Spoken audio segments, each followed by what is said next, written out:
গরম খুন্তি হাতে চেপে ধরতেই চিৎকার করে উঠল সীমাত। হাতে একটা দাগ পড়ে আছে, ব্যথায় শরীর কেঁপে ওঠে। গায়ে জ্বর থাকাতে আরও বাজে অবস্থা হয়। দু চোখ ফেটে অশ্রু গড়ায়। আহ বলে আর্তনাদ করে ওঠে মেয়েটা। সীমাতের আর্তনাদে আরও বেশি রেগে গেলেন বিলকিস। সীমাতের চুল মুঠি করে ধরলেন। বান্দি, সকাল বিকাল পড়ে পড়ে ঘুম, তোর মরা মা সব কাজ করব? ব্যথা পাচ্ছি আম্মা। বান্দি, তোর কোন কালের আম্মা আমি? উঠ, কাজ কর। বাপ মরছে তো বহুদিন হলো, তবুও সুখ পালন গেল না। উঠ বান্দির বাচ্চা। প্রচণ্ড ব্যথা শরীরে, চুলের মুঠি ধরাতে নরক যন্ত্রণা অনুভব হয়। এদিকে হাতে খুন্তি ধরাতে ফোসকা পড়ে গেছে। অসহ্য যন্ত্রণায় আবারও আর্তনাদ করে ওঠে সীমাত। বিলকিস নিজের সর্বশক্তি দিয়ে ধাক্কা দেয় সীমাতকে। মেঝেতে পড়ে গিয়ে হাতে ব্যথা পায় সীমাত। ফোসকা পড়া স্থানে আঘাত লাগায় আরও ব্যথা অনুভব হয়। মুখ দিয়ে অনিচ্ছে আর্তনাদ বেরিয়ে আসে। সেই আর্তনাদ বিলকিসের কানে আসতেই বলেন, বান্দির বাচ্চা নাটক করস? এইটুকু ফোসকা পড়াতে রংবাজি শুরু করছস? উঠ বান্দি। সীমাতের শরীরে লাথি মেরে চলে যায় বিলকিস। হাঁটুতে থেতলে গেছে, ব্যথায় শরীর নাড়াতে পারে না। টেবিলের পায়া ধরে উঠে দাঁড়ায় সীমাত। কোনো মতে চলে আসে বাইরে। এক পলক তাকিয়ে বিলকিস বলেন, রান্নাঘরে বাসন আছে, খালপাড়ে নিয়ে সব ধুয়ে নিবি। আর শোন, বাড়ির পেছনের উঠানে অনেক ময়লা জমেছে, সব পরিষ্কার করবি। আচ্ছা আম্মা। রান্নাঘর থেকে বাসন নিয়ে খালপাড়ে যায় সীমাত। পাশের বাড়ির নতুন বউ সীমাতকে দেখে আফসোস করে ওঠে। আহা, তোমার ভাগ্য অনেক খারাপ গো সীমাত। এমন নরকে পড়ে আছো কি করে আল্লাহই জানে। কি করব ভাবি, এ বাড়ি ছাড়া তো আর কোনো জায়গা নেই যাওয়ার আমার। কেন, তোমার মামা বাড়ি নেই? মামা বাড়ি আছে, তবে বড় মামা আর ছোট মামা আমাদের সাথে কোনো সম্পর্ক রাখিনি। কেন? আমার মামা বাড়ির অবস্থা সচ্ছল। বড় মামা আর ছোট মামার বেশ টাকা পয়সা থাকলেও মেজো মামার তেমন টাকা পয়সা ছিল না।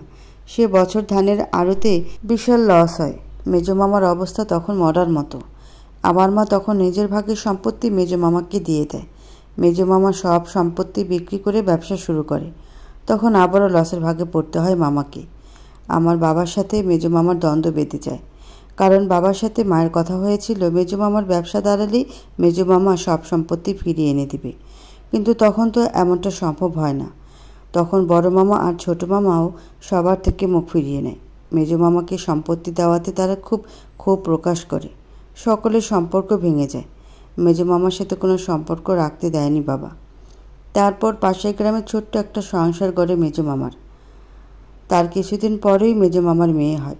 জুহির শরীর অসুস্থ থাকায় মেজো মামা সব বিক্রি করে যায় সদরে। তারপর আর কখনো ফিরে আসেনি। আর না আমাদের সাথে কোনো যোগাযোগ হয়েছে। তার বছরখানেক পর আমার মা মারা যায়। তখন আমার বয়স 8 বছর। মাস যেতেই বাবা বিয়ে করেন। আমার সৎ মা সাথে নিয়ে আসেন আমার বোন বিনিকে। বিনি আর আমি সমবয়সী। মোটামুটি ভালোই চলতে থাকে সব। মাকে ছাড়া কষ্ট হতো, তবে বাবা তখন খুব আদর করতে লাগলো। আমার যখন 16 বছর তখন বাবাও মারা যায়। কথাগুলো বলার সময় চোখ থেকে পানি পড়ে যায় সীমাতের। একটু করে হাসে সীমাত। শিলা বলে, চাচা থাকতেও কি তোমার সৎমা এমন করতো? করতো, তবে বাবা মারা যাওয়ার পর অতিরিক্ত মারে। আগে অনেক কাজ দিত, আমি যদি না পারতাম তাহলে বকা দিত, আর বাবার কাছে মিথ্যে নালিশ দিত। বাবা সেসব পাত্তা দিত না। তবে একদিন বাবা আমাকে খুব মেরেছিল, কারণ আম্মা বাবাকে বলেছিল আমি নাকি পাড়ার কোনো ছেলের সাথে নষ্টি ফুষ্টি করে বেড়াই। আহারে, তোমার কপালটা সত্যিই খারাপ। খুব মায়া হয় গো তোমার জন্য। তবে কি করব বলো? দোয়া করো ভাবি। হ্যাঁ করব। আচ্ছা, তুমি এখন পড়াশোনা করো না? কলেজে ভর্তি হয়েছিলাম, তবে কলেজ যেতে দেয় না আম্মা। জানি না পড়াশোনাটা হবে কি না। শিলা কিছু বলবে তার আগে ওর শাশুড়ির ডাক পড়ে। দ্রুত চলে যায় শিলা। দীর্ঘ শ্বাস ফেলে সীমাত বাসন ধুয়ে নিয়ে যায় বাসাতে। বিলকিস আবারও চিৎকার করে ওঠেন, গালিগালাজ করতে থাকেন। কোন নাগরের সাথে কুকাম করতে গেছস ঘাটে? এত টাইম লাগে এই কয়টা বাসন পরিষ্কার করতে? হারামজাদি। দুঃখিত আম্মা। বান্দির বাচ্চা, আগে পেছনের উঠান পরিষ্কার কর। আর শোন, বিনির মাথায় তেল দিয়ে দিবি। কিন্তু আম্মা, বিনি তো তেল দিতে চায় না। তোর এত ভাবা লাগবো না, আমি যা বলছি তাই কর। আচ্ছা।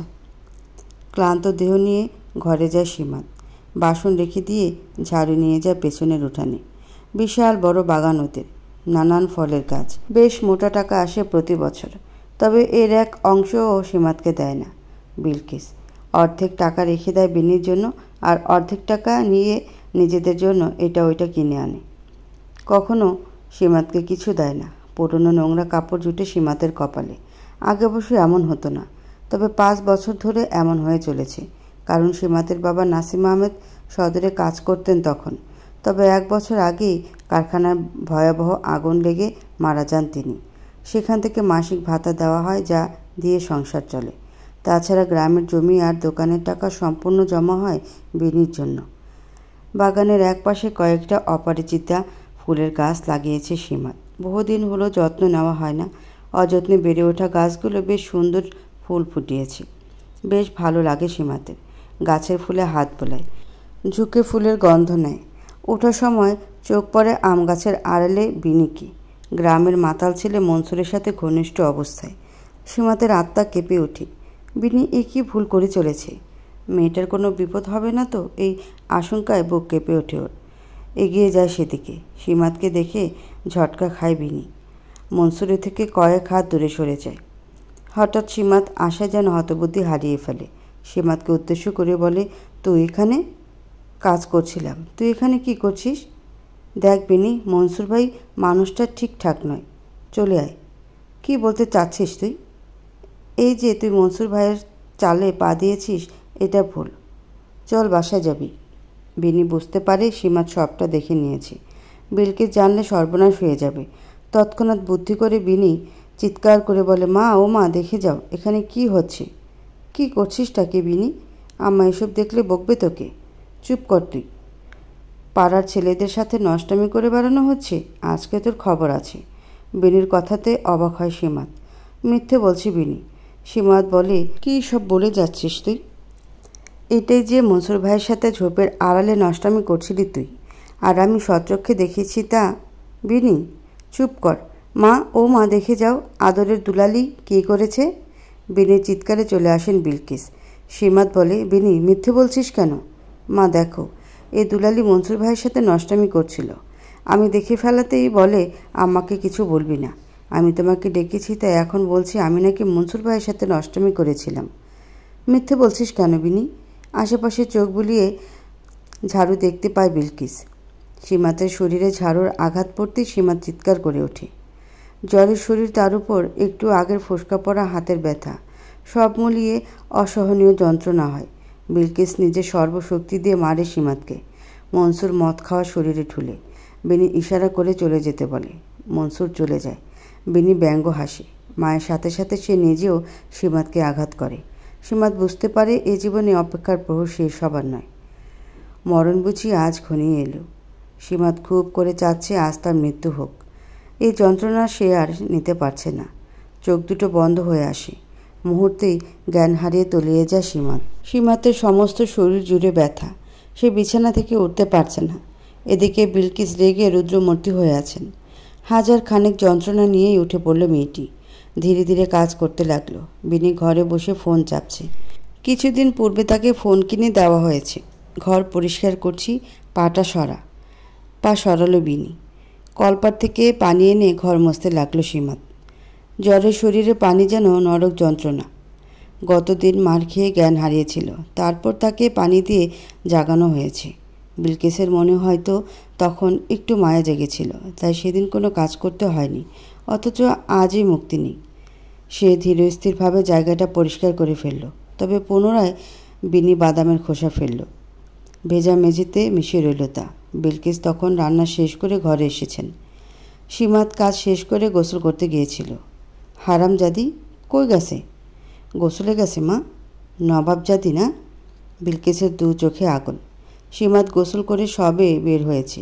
তার কান ধরে টেনে আনলেন বিলকিস। কি করতেছিস তুই? একটা কাজ ঠিকমতো করিস না। সীমাত কিছু বলল না। তার শরীরের উত্তাপ ধীরে ধীরে বাড়ছে, তাই ব্যথাটা বেশি অনুভব হয়। আম্মা, লাগছে। লাগার জন্যই তো দিচ্ছি। ঘর পরিষ্কার করতে বলছিলাম না? করেছি তো। তাহলে মেঝে ভরা বাদামের খোসা কেন? বিনি ফেলেছে। আমি তো পরিষ্কার করেই গিয়েছিলাম। বিনি রুম থেকে তেড়ে এলো। তার দু চোখে আগুন। মিথ্যে বলতেছিস কেন? মা, মা জানো ও ইচ্ছে করে এমন করেছে। আমি? বিনি একটা ধমক দিয়ে বলল, চুপ কর তুই। মাকে সত্যিটা বলতেই হবে। মা জানো, ও আমার রুমে গিয়ে দেখেছে আমি ফোন চাপছি। তখন থেকে কেমন করে তাকাচ্ছিল। তারপরে ফোনটা হাতে নিয়ে বলল এটা ওকে দিয়ে দিতে। আমি দেব না বলেছি, তাই বলেছে আমার রুম পরিষ্কার করবে না। সবটা শুনে বিলকিস চোখ মুখ কুঁচকে ফেললেন। সীমাত হতবম্ব। সে নিজের হয়ে সাফাই গাইবে সেই উপায়ও নেই। বিলকিস মরা কান্না জুড়ে দিলেন। এইটুকু সহ্য হয় নাই তোর? তোর বাপ মরছে পর থেকে কত কষ্ট করে সংসার চালাই, আর ওরে ফোন কিনে দিছি দেখে এইরকম করতেছস? এই জন্যে বলে পরের মেয়ে পরই হয়, পেটের মেয়ে হতে পারে না কখনো। আরও কিছু কথা বলে চলে গেলেন বিলকিস। সীমার দুঃখ পেল। বিনি সব সময় মিথ্যে বলে, আর বিলকিসও তা বিশ্বাস করেন। রাতে বিছানায় শুয়ে শুয়ে সীমাত ভাবছিল কী করে কলেজে যাবে। পরীক্ষা সামনে, অথচ তার কোনো বই কেনা হয়নি। ক্লাস তো দূরের কথা। সে একবার ভাবল কলেজের সিনিয়রদের পুরনো বইগুলো সংগ্রহ করবে, তবে সেটার জন্য তো কলেজে যেতেই হবে। সারা রাত নির্ঘুম কাটালো সে। পড়াশোনার প্রতি ভালো লাগাটা বুঝি ভালো লাগা থেকেই যাবে। বিলকিস কি তাকে পড়তে দিবেন? জ্বর কমেছে বিধায় সকাল সকাল উঠে পড়ল সীমাত। তার দৈনিক কাজ করে সেরে ফেলল, যাতে বিলকিস তাকে কাজের বাহানা দিয়ে কলেজে যেতে নিষেধ না করতে পারেন। 10টার দিকে কলেজে পৌঁছালো সে। মেধাবী ছাত্রী হওয়ায় কলেজের সামান্য যে খরচ সেটাও দিতে হবে না তাকে। তবে বই তো কিনে দিবে না কেউ। সে ঘুরে ঘুরে সিনিয়রদের সাথে যোগাযোগ করলো। একটা মেয়ে তাকে পুরনো বই দিবে বলে জানালো। সীমাতের চোখে জল চলে এলো। সেই মেয়েটির সঙ্গে চলছিল। অমন সময় একটা গাড়ি পাশ দিয়ে চলে গেল। গত রাতে বৃষ্টি হয়েছিল, রাস্তাঘাটে পানি জমে আছে। সেটা লাগলো সীমাতের গায়ে। তার জামাটা নষ্ট হয়ে গেল। এখন খুব খারাপ লাগা কাজ করছে। কিছু সময় যেতেই একটি ছেলে বের হয়ে এলো। সরি, আপনার জামাটা নষ্ট হলো। সীমাত কিছু বলল না। ছেলেটা একটা দীর্ঘশ্বাস ফেলে বলল, আপনার জামাটা পরিষ্কার করিয়ে নেবেন, এটা রাখুন। 500 টাকা হাতে ধরিয়ে দিয়ে চলে গেল ছেলেটা। সীমাত অবাক হয়ে তাকিয়ে, সে কি টাকা চেয়েছে? মেয়েটি তাকে পুরনো বই এনে দিল। তবে সমস্যা হচ্ছে এত বই নিয়ে যাওয়া সম্ভব না। হাতে তো টাকা নেই, তাই ভ্যানও নিতে পারবে না। তখনই মনে পড়ল ছেলেটা দিয়ে যাওয়া 500 টাকার কথা। কিন্তু সে এই টাকাটা ফেরত দেবে ভেবেছিল। তারপরে মনে হলো এখন এই বইগুলো নিয়ে যাওয়া দরকার। টাকার কথা পরে ভাবা যাবে। এই ছেলের সাথে আর কখনো দেখা হবে এমন নিশ্চয়তা নেই। ভ্যান নিয়ে বাড়িতে প্রবেশ করতেই বিনি ডেকে উঠল, মা, ও মা, দেখে যাও কি হয়েছে। বিলকিস তড়িঘড়ি করে বের হলেন। ভ্যান সহ সীমাত দেখে উনি অবাক হলেন। বই কেনার টাকা পেল কোথায়? বইগুলো নামিয়ে দেওয়ার পর ভ্যান ভাড়া মিটিয়ে দিল সীমাত। 500 টাকার নোট দেখে আরও বেশি অবাক হলেন বিলকিস। তিনি ভাবলেন সীমাত বুঝি না বলে টাকা নিয়েছে, তাই রাগান্বিত হলেন। চুরি করছিস তুই? সীমাত কিছু বলবে তার পূর্বেই বিনি বলল, এত বই কিনে এনেছে, চুরি না করলে টাকা পাবে কোথায়? বিলকিস এবার আরও রেগে গেলেন। চট করে চর বসিয়ে দিলেন। সীমাতের কান্না পেল। সে গালে হাত বুলিয়ে বলল, চুরি করিনি আম্মা, এক আপুর পুরনো বই এগুলো। বিলকিস এবার ভালো করে তাকালেন। সত্যি পুরনো বই। তবে বিনি ছাড়ল না। 500 টাকা পেলি কোথায় তুই? নিশ্চয়ই চুরি করেছিস।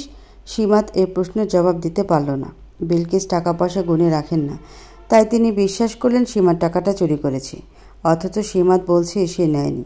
তবে কোথায় পেল সেটাও বলতে পারছে না। বিনি ওর খুচরো টাকাটা ছিনিয়ে নিয়ে গেল। সীমাতের দুঃখ হলো।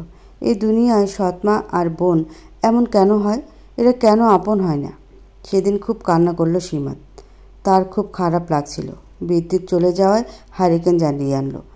সেই আলোতে ওর মুখটা কেমন শুকনো দেখায়। হলুদ আলোয় শুকনো মুখটা দেখা যাচ্ছে। আয়না থেকে নজর সরালো সে। তারপর বই নিয়ে বসলো। শেষ রাতে খুব বৃষ্টি হলো। বৃষ্টিতে ভেসে গেল চারপাশ। এক রাতের বৃষ্টিতেই বড় রাস্তায় পানি জমে গেছে।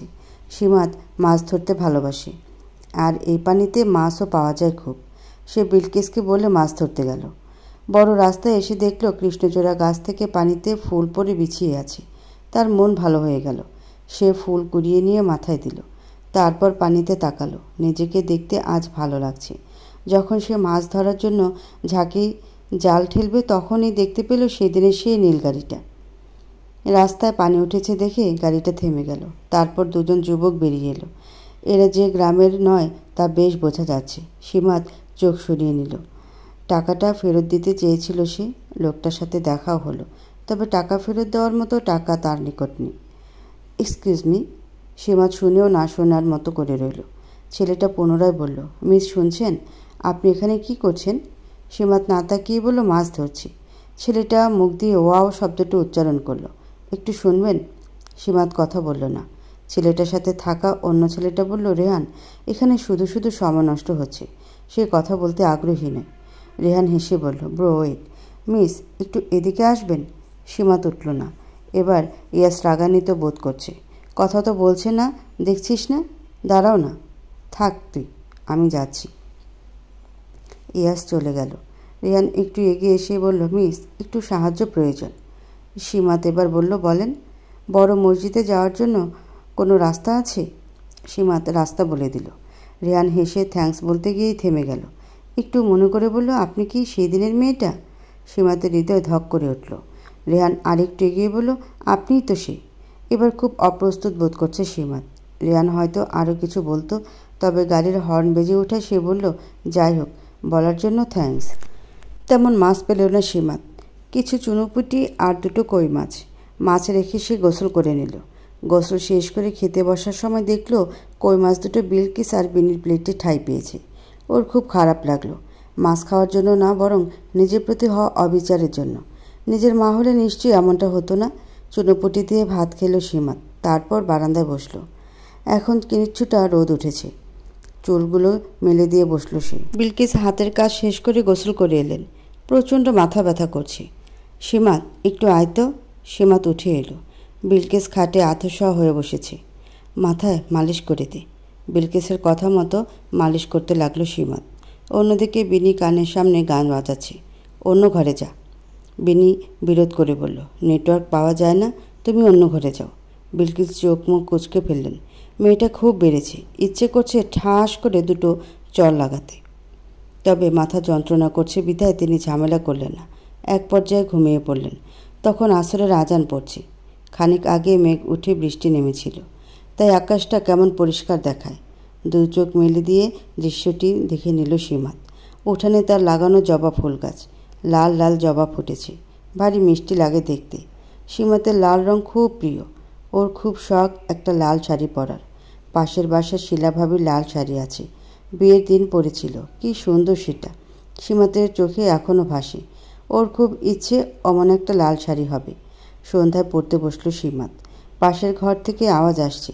বিলকিস মেয়েকে খুব বকাবকি করছেন। সে মাধ্যমিকে ফেল করেছে। এদিকে সীমাত কলেজে পড়ছে। বই কেনার টাকা নেই দেখে পুরনো বই নিয়ে এসেছে। বকা খাওয়ায় বিনির খুব রাগ হলো। সে রাতের আধারে সীমাতের সমস্ত বই ছিঁড়ে ফেলল। সকালে ঘুম থেকে উঠে এই কাণ্ড দেখে সীমাতের দু চোখ ভেসে গেল। সে কাঁদতে লাগলো অবিরত। ছেঁড়া বইগুলো বুকে টেনে নিল। বিলকিসের অবশ্য খারাপ লাগছিল। তিনি বললেন, ওঠ, কান্না করে লাভ নেই। ভালো করে রাখবি না? ঘরে ইঁদুরের অভাব নাই। সীমাত খুব বুঝতে পারে এটা ইঁদুর কাটা নয়, তবে অভিযোগের উপায় নেই। সেদিন সকালটা কান্না করে কাটালো সে। তবে দুপুর হতেই মায়ের কাজে সাহায্য করতে হলো। বিনি টই টই করে ঘুরছে। মনসুরের সাথে দেখা করতে হবে। লোকটার খুব পয়সা। জুয়া মদের ব্যবসা। দুপুরে ভাত খেলো না সীমাত। শুয়ে রইল। তার ভালো লাগছে না। বিলকিস তাকে ডাকলো না। তবে বিনিকে খুঁজে পাচ্ছে না। মেয়েটা এখানে সেখানে ঘুরে বেড়ায়। লোকজন আজে বাজে কথা বলে প্রায়শই। তবে বিলকিস পাত্তা দেয় না। কিন্তু মনের ভিতর যে সন্দেহ আছে সেটাও ঠিক। তিনি মেয়েকে খুঁজতে বের হলেন। আশেপাশে খুঁজেও পেলেন না। সন্ধ্যার দিকে ফিরল বিনি, হাতে জিনিসপত্র। তিনি চোখ রাঙালেন। এসব কই থেকে আনছিস? দোকান থেকে। টাকা পেলি কোথায়? চুরি করছিস? ভেঙচি কাটল বিনি। বিলকিস মেয়েকে টেনে ধরলেন। কথা বল, টাকা চুরি করছিস? হাত ঝটকা দিয়ে সরিয়ে নিল বিনি। কেকের প্যাকেট খুলে বলল, সবসময় চুরির কথা কেন বলো? আমি কি সীমাত? বিলকিস এতে চুপ রইলেন না। প্রায়শই টাকা পয়সা নেয় বিনি, সেটা তিনি জানেন। তবে মেয়েকে চড়থাপ্পড় দিতেও পারেন না। আজ খুব রাগ হচ্ছে। এই মেয়ের ভবিষ্যৎ নিয়ে তিনি শঙ্কায় আছেন। পড়াশোনা করছে না, টাকা পয়সা জমানোরও অভ্যাস নেই। রাগে দুটো চর মেরেই বসলেন। বিনি কাঁদতে লাগলো। সীমাত বেরিয়ে এসেছে। তার মাথায় ঘোমটা টানা। আম্মা, আর মেরো না। বিনি রাগে রিরি করতে করতে ঘরে চলে গেল। বিলকিসের চোখে দাবানল। তিনি বুঝতে পারেন না এই মেয়েটাকে নিয়ে কী করবেন। সীমাত পুনরায় ঘরে এসে বসল। তার কিছু ভালো লাগছে না। বইগুলো হারিয়ে ফেলা, পড়াশোনার ব্যাপারে কিছু ভাবতেও পারছে না। হয়তো এখানেই লেখাপড়াটা সমাপ্তি দিতে হবে। পরদিন পুনরায় বইয়ের খোঁজে বের হলো সীমাত। অন্যমনস্কভাবে এদিক সেদিক চলছিল। গাড়ির হর্ন শুনতে পায়নি।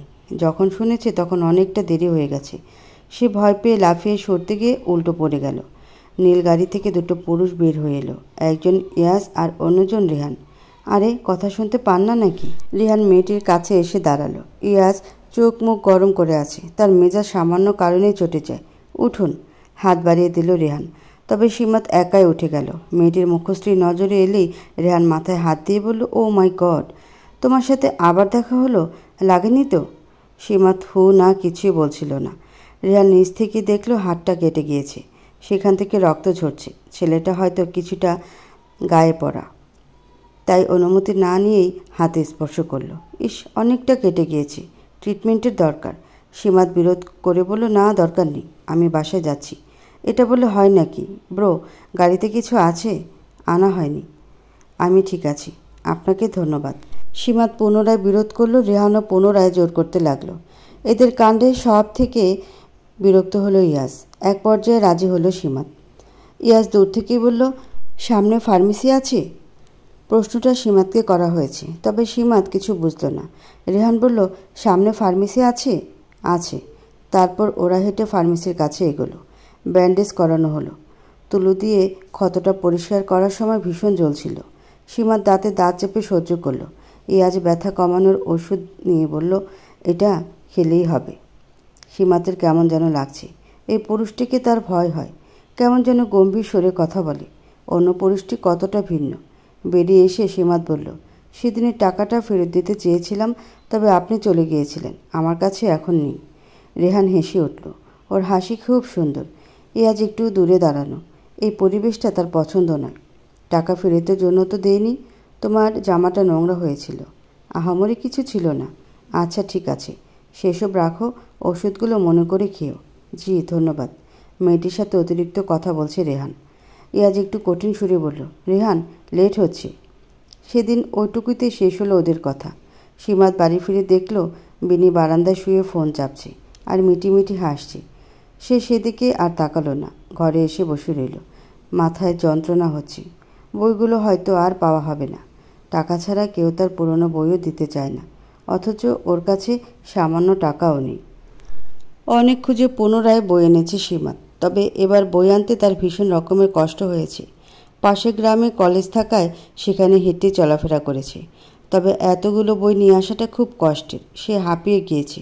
তাকে পানি দেওয়ার মতো কেউ নেই। অথচ বিনি পাশেই বসে আছে। নিচ থেকে উঠে পানি আনলো সীমাত। বিনি ইদানিং ওকে আরও দেখতে পারে না। নিজের ঘরে বইগুলো রেখে কাজে লেগে পড়ে সীমাত। বিকেলে পাশের পাড়ায় যাবে। সেখানে ওর বান্ধবী আছে। ওর থেকে নোটস নিতে হবে। কত কিছু পড়িয়েছে কলেজে। এসব নতুন জিনিস না বুঝে কি পড়া যায়? তবু কিছু করার নেই। সীমাত কাজ করছিল। অমন সময় পাশের বাসায় ভাবি শিলা এলো। হাতে মিষ্টি। চাচি, মিষ্টিটা রাখেন। বিলকিস মিষ্টি নিতে নিতে বলেন, কিসের মিষ্টি গো?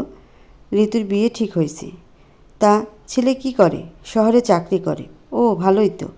শিলা বেশি কিছু বলল না। সীমাতের কাছে এলো। সীমাত তখন সবজি কাটছে। বই পেয়েছ? হ্যাঁ ভাবি। বিনি ভীষণ মনোযোগে ফোন চাপছে। শিলা আঁচল থেকে 1000 টাকা বের করে বলল, এটা রাখো। ছি ছি, আমি এটা রাখতে পারবো না ভাবি। রাখো, কাজে লাগবে। না ভাবি, আরে রাখো না বোন। সীমাত কিছুতেই রাখবে না। শিলা দীর্ঘশ্বাস ফেলল। এটা রাখতে পারতে সীমাত। সীমাতের খুব লজ্জা লাগছে। ও নত হয়ে বলল, প্রয়োজন পড়লে তোমার কাছে যাব ভাবি, এখন রাখতে পারবো না। আচ্ছা, ঠিক আছে। শিলা কিছু সময় বসে থেকে চলে গেল। সীমাত সবজি কেটে বিলকিসের কাছে দিয়ে আসলো। তারপর উঠান ঝাড়ু দিতে লাগলো। বিনি কলা খেয়ে খোসাটা এদিকে ফেলল। যা লাগলো সীমাতের শরীরে। সীমাত পেছন ফিরে বলল, এভাবে না ফেলে কাছে এসেও তো ফেলা যায় বিনি। ভেঙচি কাটল বিনি। সীমাত কিছু বলল না। এই মেয়েটাকে কিছু বলেও লাভ নেই। ভাত রান্না শেষ হয়েছে। বিনির খুব খিদে পেয়েছে। সে দুবার চেঁচামেচি করল, এত খাই খাই না করে কাজে হাত লাগা। আমি কেন কাজ করব? কাজ করলে আমার হাত নষ্ট হবে না? বিরক্ত হলেন বিলকিস। দ্রুত রান্না চাপিয়ে বললেন, সীমাত, মরিচ গাছে দেখতো মরিচ হয়েছে কিনা। আর বাগান থেকে কিছু ফল নিয়ে আয়। সীমাত ঝাড়ু রেখে মরিচ এনে দিল। তারপর লাঠি আর বালতি নিয়ে গেল বাগানে। বিশাল বাগানটায় রকমারি ফল রয়েছে। কোনো কালেই ফল কিনতে হয় না ওদের। বিনিও ওর পেছন পেছন এসেছে। সীমাত এক পলক তাকিয়ে বলল, তুই কেন এলি? কেন আসতে পারি না? বাগান কি তোর একার? একদিকে বাগানটা ওর একারই। বিনি তো ওর বাবার সন্তান নয়। তবুও কিছু বলল না। বিনি একটা পেয়ারা নিয়ে খেতে লাগলো। সীমাত বিভিন্ন ফল পেরে নিচ্ছে। সীমাত পুরো সময় ওর পেছন পেছন ঘুরল।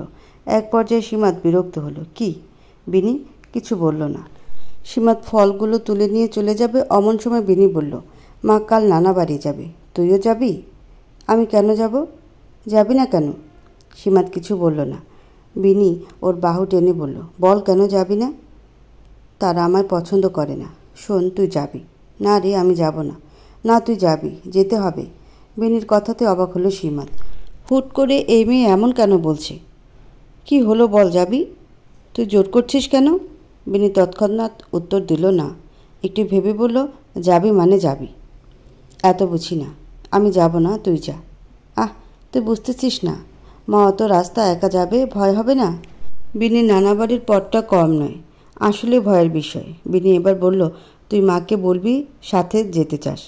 আম্মা বকা দিবে। দিবে না, উল্টো খুশি হবে। সীমাত কিছু একটা ভাবল। তারপর বলল, তুই একা থাকবি? তো তোর না ভয় করে? সেটা ব্যাপার না, তুই যাচ্ছিস তাহলে। সীমাত কিছু বলল না। বিনি চলে গেল। ওর দিকে তাকিয়ে থাকলো সীমাত। অথচ ওর মস্তিষ্কে কিছুই যাচ্ছে না। হুট করে এত ভালো কেন হচ্ছে বিনি? রাত জেগে পড়াশোনা করবে সীমাত, তাই রাতের খাবার লেট করে খেলো। বিনি মায়ের সাথে ঘুমায়, তবে মা রাতে লাইট দেখতে পারেন না, তাই তাদের মাঝে কলহ লেগে যায়। রাগে গজগজ করতে করতে সীমাতের ঘরে এলো বিনি। সীমাত বই পড়ছে, কানের সামনে এসে ফোন চালাচ্ছে। সীমাতে প্রচণ্ড বিরক্ত লাগছে, তবে কিছু বললে বিনি ফুঁসে উঠবে। সাউন্ড কমা। বিনি আগুন চোখে তাকালো। সীমাত বলল, সাউন্ড একটু কম কর। কেন, জ্বলে যাচ্ছে তোর? সীমাত আশ্চর্য হলো। আমি শুধু সাউন্ড কম করতে বলেছি। এসব তোর ফালতু কথা, আমি বুঝি না মনে করেছিস? পাশের ঘর থেকে বিলকিস হুঙ্কার দিয়ে উঠলেন, কি হয়েছে তোদের? ঘুমাতেও পারবো না আমি? সীমাত দমে গেল। বিনি ভেঙচি কেটে ফোন চালাতে লাগলো। সীমাত উপায় না পেয়ে কানে তুলে দিয়ে বসলো। পরদিন ভোরে উঠে নাস্তা বানালেন বিলকিস। সাহায্যের জন্য সীমাতকে উঠতে হলো। অন্যদিকে নাক ডেকে ঘুমাচ্ছে বিনি। তাকে ডাকা হলো। সকাল সকাল ঘেউ ঘেউ করতেছিস কেন? আম্মা ডাকে নাস্তা করার জন্য। বিনি চোখ মুখ মুছে হাই তুলল। ঘড়ির কাঁটায় তখন 6টা বাজে। সে হুট করে হুড়ুহুড়ি করে উঠল। মা কখন যাবে? বিনির এতটা উল্লাস দেখে সীমাত একটু বিস্মিত বোধ করল। সে ঘর গোছাতে গোছাতে বলল, 8টার আগেই বের হবে। ও ঠিক আছে, তুই কিন্তু যাবি? বিনির উল্লাসের কারণ পাচ্ছে না সীমাত, তবে হুট করে ভয় জাগলো তার, বইগুলো যদি ফেলে দেয়। তাই সে বিনির কাছে এলো। বিনি, বোন আমার, বইগুলোর কিছু করবি না প্লিজ? প্রথমে বিনি বিরক্ত হলো, ক্রমে হেসে বলল, আরে না, কি করব? টেনশন করিস না তো, যা, মাকে দেখে শুনে নিয়ে যাবি। নাস্তা খাওয়া শেষে বাসন ধুতে নদীর পাড়ে এলো সীমাত। সেখানে দেখলো শিলাকে। কি গো সীমাত, এত সকালে আজ? নানা বাড়ি যাবো ভাবি। নানা বাড়ি? আম্মার বাবার বাড়ি। ও তাই বলো।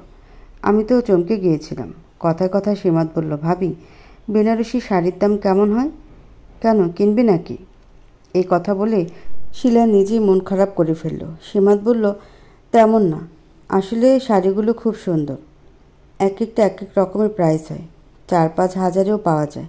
আচ্ছা, 4-5 হাজার শব্দটা অনেক বিশাল সীমাতের নিকট। সেই শাড়ির কথা মাথা থেকে ফেলে দিয়ে বাসন নিয়ে বাড়ি ফিরল। বিনি আজ কাজে লেগেছে, মায়ের সাথে গোছানো সাহায্য করছে। সীমাত পুরো অবাক হলো। বাসন রেখে এসে নিজের ঘরে এলো। সেখানে কোনো ভালো জামা নেই। অনেক খুঁজেও পেল না। আশ্চর্য হলেও সত্য, বিনি তার নিজের একটা জামা এনে দিল। সীমাত পুরোই বিস্মিত। তুই সত্যিই দিলি? পর এটা, এমনিতেও আমার লাগে না। জামাটা দামি আর সুন্দর। সীমাত ভাবল হয়তো লাগে না বলেই দিল তাকে। সে জামাটা পরে তৈরি হলো। আজ চোখে কাজল দিল, তারপর হালকা করে লিপস্টিকও দিল। এইটুকুতেই খুব সুন্দর লাগছে তাকে। বিলকিসও তৈরি হয়ে গেছেন। যাওয়ার পূর্বে তিনি মেয়েকে বারবার বললেন, সাবধানে থাকবি, আর ভয় পাবি না। বিনি যেন তাড়াহুড়ো করে বিদায় দিল ওদের। বাড়ির চৌকাঠ পেরোনোর সময় সীমাত একবার ফিরে চাইল। দেখতে পেলে খুশিতে চিকচিক করছে বিনির মুখ, অথচ এর রহস্য সীমাতের অজানা। বিনি দরজা খুলে দিয়ে বলল, এত দেরি কেন করলেন মনসুর ভাই? বিকেল তো হয়ে গেছে। মনসুর দাঁত কেলিয়ে হাসল। তারপর পকেট থেকে একটা জিনিস বের করে বলল, এটা আনতে গেছিলাম। শালার আশপাশে কোথাও নেই। বিনির সমস্ত শরীর রিরি করে উঠল। মনসুর পুনরায় দাঁত কেলিয়ে বলল, মনসুর কাঁচা কাম করে না রে। বিনির ভয় হচ্ছে। মনসুর মদ গিলে এসেছে। তার শরীর থেকে প্রায় মদের গন্ধ ভেসে আসে। মনসুর আরাম করে বসল। তারপর সিগারেট ধরালো। মনসুর ভাই, আমার ভয় হচ্ছে। ভয় কিসের? প্রোটেকশন আনছি না। বিনির ভয় তবু যাচ্ছে না, কিন্তু নগদ টাকার লোভও সামলাতে পারছে না। মনসুর হাত নাড়িয়ে কাছে ডাকল, এদিকে আয়, তোরে আগে দেখি। বিনি কাছে গিয়ে বসল, তবে ওর নজর বারবার দরজার কাছে। বুকের ভিতর ভয় জমেছে। মনে হচ্ছে এখনই দরজায় আঘাত পড়বে। মনসুর বিনির মুখটা উঁচু করে ধরল। ওর নজর ভালো না। বিনি হাতটা সরিয়ে বলল, আমি পারবো না মনসুর ভাই, আপনি চইলা যান। মনসুর মেয়েটিকে টেনে ধরল। তারপর বলল, ভয় পেতেছিস কেন? জানি না, এসব ঠিক হবে না। ঠিক না হওয়ার কি? যাই হোক, আমার টাকা লাগবে না, আপনি চইলা যান। চইলা যাম মানে? শালি, এতদিন কম কিছু দিছি তোরে? মুখ খারাপ করতেছেন কেন? তো তরে চুমা দিমু? মনসুর ভাই, আর একটা কথা বলবেন না। বললে কি করবি? লোক জড়ো করব। তুই কি করবি? আমি করতেছি। এরপরে মনসুর হুঙ্কার দিয়ে উঠল। বিনি ভয় পেয়ে গেল। থামেন, কি করতেছেন এসব? তো আমি তো তামাশা দেখুম। বেনির কান্না পাচ্ছে। কি বিপদে পড়ল সে। টাকার লোভে পড়ে নিজের শরীর বিক্রি করার মতো নিকৃষ্ট কাজ করতে বসেছিল। এখন কি উপায়? মনসুর হুট করে ওকে চেপে ধরল। বাজেভাবে স্পর্শ করতে শুরু করলো। ছাড়েন, ছাড়েন বলতেছি। কোনো ছাড়াছাড়ি নেই। আজ তোরে ভোগ করেই যাম আমি। বিনি কি করবে বুঝে পারল না। মনসুর অনেক আগে ও ওড়না ফেলে দিয়েছে। মনসুর ভাই, বেশি হইতেছে কিন্তু। তুই লোক ডাক, আমিও দেখতেছি। বিনি দুঃখের চোটে কান্না করে দিল। মনসুর থামছে না। অমন সময় দরজায় নক পড়ল। বিনি, বিনি দরজা খোল। দরজা দিছিস কেন? বিনি কী করবে বুঝল না। ওর মুখ দিয়ে আর্তনাদ বেরিয়ে এলো, যা স্পষ্ট শুনতে পেলেন বিলকিস। উনি দরজা করাঘাত শুরু করলেন। বিনি, বিনি, এই বিনি, দরজা খোল। কি হয়েছে? বিনি মাত্রই হাতটা আলগা করতে পেরেছে। তারপরে ছুটে এসে দরজা খুলল। মাকে জড়িয়ে ধরে কাঁদতে লাগলো। মা, মা, মা গো। মেয়েকে শক্ত করে জড়িয়ে ধরলেন বিলকিস। ওর হৃদয়ের গতি বেড়েছে। কি হয়েছে মা? এমন করতেছিস কেন? অমন সময় ঘরের ভেতর নজর এলো মনসুরকে। মেঝেতে পড়ে আছে ওড়না। বিলকিস রক্ত চোখে তাকালেন। তুই এখানে আমার মেয়ের সর্বনাশ করতে আসছস? চিল্লাচিল্লির মধ্যে লোকজন জড়ো হয়ে গেল। বিনি কী করবে বুঝতে পারছে না। মনসুর ভাবলে সে আনন্দ নিয়ে সিগারেট ফুঁকছে। বিলকিস ইশারায় বিনিকে অন্য করে নিয়ে যেতে বলল। সীমাত লেট করল না, তৎক্ষণাৎ নিয়ে এলো ওকে। পানি এনে দিল। মাথায় হাত বোলাচ্ছে এখন। তোকে বলেছিলাম ওনার সাথে যোগাযোগ না রাখতে, তুই শুনলি না আমার কথা। বিনি কথা বলল না। পানিটা খেলো। ওড়না এনে দিল সীমাত। কিছু হয়নি বোন, তুই শান্ত হ। বিনি এবারও নিশ্চুপ। ওর মাথায় কিছু আসছে না। এখন কি হবে এটাই বুঝতে পারছে না। ওদিকে কি হচ্ছে কে জানে। হঠাৎই উঠে এলো। মনসুর তখনও পায়ের উপর পা তুলে বসেছে। বিনি এবার বিলকিসকে জড়িয়ে ধরল। এখানে কেন এসেছিস মা? ঘরে যা। মা, মা, এসব সীমাত করেছে। সীমাত তাই ইচ্ছে করে তোমার সাথে গিয়েছে মা। বিলকিস একটু চুপ রইলেন। বিনি পুনরায় বলল, বাগানের ঘটনা মনে আছে মা? ও কেমন মিথ্যে বলেছিল। তুমি মেরেছিলে, সেই জন্য এমনটা করেছে মা। মনসুর ভাইকেও পাঠিয়েছে মা। মনসুর হেসে চলেছে। এই মেয়েটা কত ধরনের মিথ্যে বলতে পারে তা ওর জানা আছে। তবে ও কিছু বলছে না, মজা দেখছি। বিলকিস এবার সবটা মিলিয়ে দিলেন। বিনির কথা অক্ষর অক্ষরে মিলে যাচ্ছে। তিনি প্রচণ্ড আক্রোশে সীমাতের ঘরে এলেন। সীমাত বইপত্র গুছিয়ে রাখছিল। তুই এত খারাপ, এত নোংরা, তোরে কি না মেয়ের মতো আদর দিছি? সীমাত কিছুই বুঝল না। খালি বলল, আম্মা কি বলতেছেন এগুলা? এক উঠান লোকের সামনে সমানে মারতে লাগলেন তিনি। সীমাত কান্না করে দিল। আম্মা, আম্মা, আমারে মারতেছে কেন? আমার অন্যায় কি আম্মা? বিলকিসের এই রূপ দেখে বিনি নিজেও কিছুটা ভরকে গেল। ওর চোখ পড়ল মনসুরের দিকে। মনসুর ইশারায় কী যেন বলল। বিনি নজর ঘুরিয়ে ফেলল। চারপাশ থেকে লোকজন বলছে এভাবে না মারতে। তবে বিলকিস শুনছেন না। তিনি মেরে চলেছেন। শিলা নিজেকে ধরে রাখতে পারলেন না, এগিয়ে এলো। চাচি কি করতেছেন? এত বড় মেয়েকে এভাবে মারতেছেন? থামেন চাচি। সৌরভও, এই মেয়ে আমার জীবনটা শেষ করছে। এখন আমার মেয়ের জীবন তছনছ করতেছে। পাপি কালসাপও। সীমাত অঝরে কাঁদতে লাগলো। কোনো এক ফাঁকে বিনি মনসুরকে বলে এলো, দেখেন মনসুর ভাই, আপনার সাথে আমার আর কিছু নাই। ভালোই ভালো যা করতেছি স্বীকার করে নেবেন, এতে আপনি সীমাত্রে পাইয়া যাবেন। প্রস্তাব মন্দ নয়, বরং অনেক ভালো। সীমা যথেষ্ট সুন্দরী, অল্প বয়সী। তাছাড়া জল ঘোলা করলে বিপদ তারও হবে। বিনির প্রস্তাবে একজোট হেসে নিল মনসুর। এক পর্যায়ে উঠে বলল, শুনেন সবাই, আমার কোনো খারাপ উদ্দেশ্য ছিল না, তবে এই কথা সত্য, সীমাত আমারে পাঠাইছে। আমার সাথে ওর সম্পর্ক আছে। স্বাভাবিকভাবেই প্রশ্ন উঠবে সীমাত কেন পাঠাবে। তাই মনসুর আগেভাগে বলল, সবাই জানেন বিনি ওর সৎবোন, ওর প্রতি অনেক রাগ, তাই পাঠাইছিল ওরে একটু সাহায্য করতে। আমি বুঝতেছি সীমাত সব অস্বীকার করবে, তাই আগেই সব পরিষ্কার করে দিলাম। বিনি আড়ালে এসে নিঃশ্বাস ফেলল। ট্রিক্স কাজে লেগেছে। সীমাতকে সরিয়ে এনেছে শিলা, ওকে পানি খাওয়াচ্ছিল, তবে কথাগুলো কানে আসতেছিল। মিথ্যে মিথ্যে কেন বলতেছেন উনি? আমি কেন ওনাকে পাঠাবো? কি বলতেছে ভাবি? এসব কেন বলতেছে? কথাগুলো বলতে বলতে কান্নায় ভেঙে গেল সীমাত। তার হৃদয়ে ভীষণ যন্ত্রণা করছে। ভেঙে পড়ো না সীমাত, আল্লাহকে ডাকো। বুঝতেছি না কি হবে। সীমাত আল্লাহকে স্মরণ করতে লাগলো। এই বিপদে তিনিই সাহায্য করতে পারেন, তবে ওর জীবনের ঝড়টা এত সহজে থামবে না।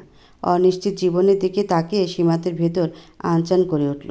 রক্ষা বুঝি আর হবে না। বিচার বসেছিল, সেই বিচারে সীমাতকে হারতে হলো। তার বোন তার দিকে আঙ্গুল তুলেছে। মনসুর নিজে থেকে স্বীকার করেছে। বিলকিস যদিও নীরবতা পালন করেছেন, তবে তিনি যে সীমাতের পক্ষে নন তা ছিল নিশ্চিত। বিচারে ঠিক হলো সীমাতের সাথে মনসুরের বিয়ে দেওয়া হবে, আর বিনির ক্ষতি করতে চাওয়ায় অপরাধে 1 লক্ষ টাকা জরিমানা দিবে। এতে ভয় পেয়েছিল বিনি। যদি টাকার জন্য পিছিয়ে যায় মনসুর, তখন তো আরেক ঝামেলা। তবে মনসুর পিছু হটেনি।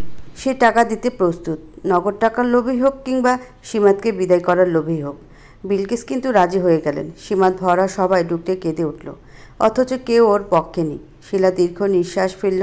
সীমাত কাঁদছে। ভাবি, সব শেষ। কি করব বলো? বুঝতে পারছি না সীমাত। আমার সব শেষ ভাবি। আল্লাহকে স্মরণ করো বোন। এতিমের কেউ কেন থাকে না ভাবি? কেন থাকে না? বুক ভাঙা কান্নায় শিলারও খুব কান্না পাচ্ছে। সন্ধ্যায় চলে গেল শিলা। ঘরের মধ্যে বসে রইল সীমাত। ওর মস্তিষ্কে কি চলছে বোঝা যাচ্ছে না। দায় থেকে ঘরে খাবার দিয়ে গেলেন বিলকিস, তবে কথা বললেন না। যে ওনার মেয়ের ক্ষতি করতে চেয়েছে তাকে তিনি দু চোখে দেখতে চান না। সে রাতে প্রচুর বৃষ্টি হলো। ভাতের থালা ওভাবে রয়ে গেল। সীমাতেরও ধ্যান নেই। ও তাকিয়ে আছে। পলক পড়ছে তো পড়ছে না, কেমন যেন পাথরের মতো। সকাল হতে অল্প বিস্তর আয়োজন শুরু হলো। সকাল সকালই হুজুর ডেকে বিয়ে পড়ানো হলো। সবটা দ্রুত করতে চাইছিল মনসুর, তবে সীমাতের জন্য লাল শাড়ি এলো না, কোনো কিছু এলো না। সীমাত ঘরে বসে সবটা দেখছে। পাত্রপক্ষ আসার কিছু সময় পূর্বে দুজন ছেলে বাড়িতে প্রবেশ করলো। বিনি তখন বারান্দায় বসে ফোন চাপছিল। ছেলে দুটোকে দেখে উঠে দাঁড়ালো। এরা কি ছেলেপক্ষ? মনসুরের কোনো আত্মীয় কি এত সুন্দর স্মার্ট হতে পারে? বিনির মাথা এলো না। ততক্ষণে বিলকিসও চলে এসেছেন। ছেলে দুটোকে আপাত মস্তক দেখে বললেন, কে তোমরা? ছেলেপক্ষের কেউ? আশেপাশে কিছু মানুষজন ছিল। কিছু আয়োজন চলছে বোঝা যাচ্ছে। রেহান হেসে বলল, দুঃখিত, এখানে কি অনুষ্ঠান চলছে? হ্যাঁ, কিন্তু তোমরা? আমি রেহান। এটা তো নাসিম আহমেদের বাড়ি। জি। তাকে একটু ডেকে দিবেন?